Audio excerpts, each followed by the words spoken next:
Assalamualaikum warahmatullahi wabarakatuh. Saya Aji Jaya dengan NIM 121211036 dari Prodi Akuntansi Universitas Dian Nusantara. Di sini saya akan mempresentasikan pengaruh bahasa daerah dan bahasa asing terhadap bahasa Indonesia. Poin pertama yaitu pengaruh bahasa daerah terhadap bahasa Indonesia. Seperti yang kita ketahui, banyak sekali masyarakat yang menggunakan bahasa daerah setempat dalam berkomunikasi setiap harinya. Dikarenakan tidak semua masyarakat memahami bahasa Indonesia yang baku dan canggung saat menggunakan bahasa Indonesia yang baku di luar acara formal ataupun resmi. Sebagai contoh saya ambil dari sini, seorang anak memiliki ibu yang berasal dari daerah Sekayu dan ayahnya berasal dari daerah Pagar Alam. Keluarga ini hidup di lingkungan orang Palembang. Dalam mengucapkan sebuah kata misalnya, saya ambil contoh mengapa. Sang ibu mengucapkannya ngape. Dibaca e-nya kuat, ngape. Sedangkan bapaknya mengucapkan ngape, e-nya dibaca lemah. Dan di lingkungan kata mengapa diucapkan ngopo. Ketika sang anak memulai bersekolah, ia mendapat seorang teman yang berasal dari Jawa dan mengucapkan mengapa dengan ngopo. Hal ini dapat menimbulkan kebingungan bagi sang anak untuk memilih ucapan apa yang akan digunakan, juga dapat berpengaruh terhadap penggunaan bahasa Indonesia yang merupakan bahasa resmi negara. Dari contoh di atas, tidak dapat dipungkiri bahwa keanekaragaman budaya dan bahasa daerah merupakan keunikan tersendiri bangsa Indonesia dan merupakan kekayaan yang harus dilestarikan. Dengan keanekaragaman ini, akan mencirikan Indonesia sebagai negara yang kaya akan kebudayaannya. Berbedanya, bahasa di tiap-tiap daerah menandakan identitas dan ciri khas masing-masing daerah. Yang selanjutnya, dampak penggunaan bahasa daerah terhadap bahasa Indonesia. Dampak positifnya yaitu pertama, bahasa Indonesia memiliki banyak kosakata. Yang kedua, sebagai kekayaan budaya bangsa Indonesia. Yang ketiga, sebagai identitas dan ciri khas dari suatu suku dan daerah. Yang keempat, menimbulkan keakraban dalam berkomunikasi. Adapun negatifnya, yang pertama, bahasa daerah satu sulit dipahami oleh daerah lainnya. Yang kedua, warga negara asing yang ingin belajar bahasa Indonesia menjadi kesulitan karena terlalu banyak kosakata. Yang ketiga, masyarakat menjadi kurang paham dalam menggunakan bahasa Indonesia yang baku karena sudah terbiasa menggunakan bahasa daerah. Yang keempat, dapat menimbulkan kesalahpahaman. Kata yang sama dalam tulisan dan pelafalan tetapi memiliki makna yang berbeda. Contoh pertama yaitu suwak dalam bahasa Sekayu, Sumatera Selatan bermakna tidak ada. Suwak dalam bahasa Jawa bermakna sobek.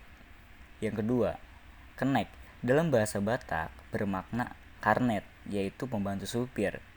Kenek dalam bahasa Jawa yaitu bermakna kena. Yang selanjutnya, abang dalam bahasa Batak dan Jakarta bermakna kakak. Abang dalam bahasa Jawa bermakna merah. Yang selanjutnya, mangga. Mangga dalam bahasa Indonesia bermakna buah mangga. Mangga dalam bahasa Sunda bermakna silahkan. Yang selanjutnya, main dalam bahasa Indonesia bermakna bermain. Main dalam bahasa Batak bermakna gadis. Jika hal tersebut digunakan dalam situasi formal seperti seminar, lokarya, simposium, proses belajar mengajar yang pesertanya beragam daerah akan memiliki tafsiran makna yang beragam. Oleh karena itu, penggunaan bahasa daerah haruslah pada waktu tepat, situasi dan kondisi yang tepat. Yang selanjutnya, poin kedua, pengaruh bahasa asing terhadap bahasa Indonesia.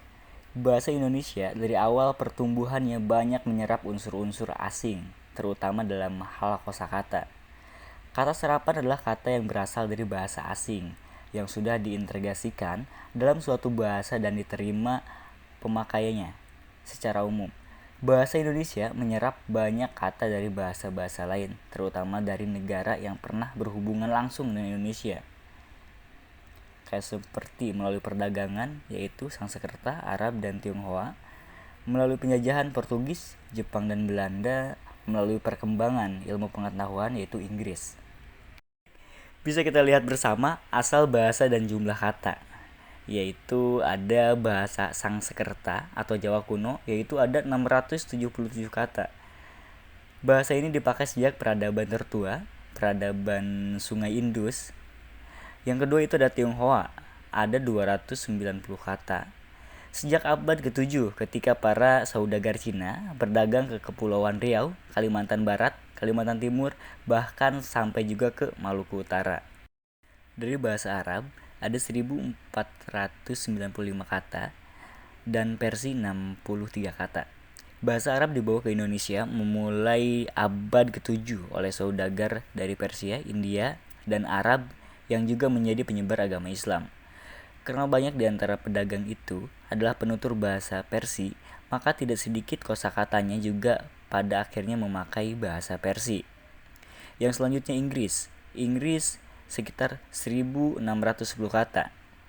Kata-kata Inggris yang sudah dikenal, diserap, dan disesuaikan pelafalannya ke dalam bahasa Melayu sejak zaman Belanda yang pada saat itu Inggris berkoloni di Indonesia antara masa kolonialisme Belanda. Kesimpulannya, keanekaragaman budaya dan bahasa daerah mempunyai peranan dan pengaruh terhadap bahasa Indonesia. Dikarenakan masyarakat dalam berkomunikasi setiap hari lebih cenderung menggunakan bahasa daerah dibandingkan menggunakan bahasa Indonesia yang baku, dan merasa canggung apabila bahasa Indonesia itu digunakan untuk berkomunikasi dalam kehidupan sehari-hari. Sebaiknya, masyarakat menggunakan bahasa Indonesia yang baik dan benar dan jangan mencampur adukan bahasa daerah dengan bahasa Indonesia. Karena akan menimbulkan banyak kosakata baru dan akan mempengaruhi pengucapan saat menggunakan bahasa Indonesia baku. Mungkin hanya itu yang dapat saya sampaikan. Sekian, terima kasih. Assalamualaikum warahmatullahi wabarakatuh.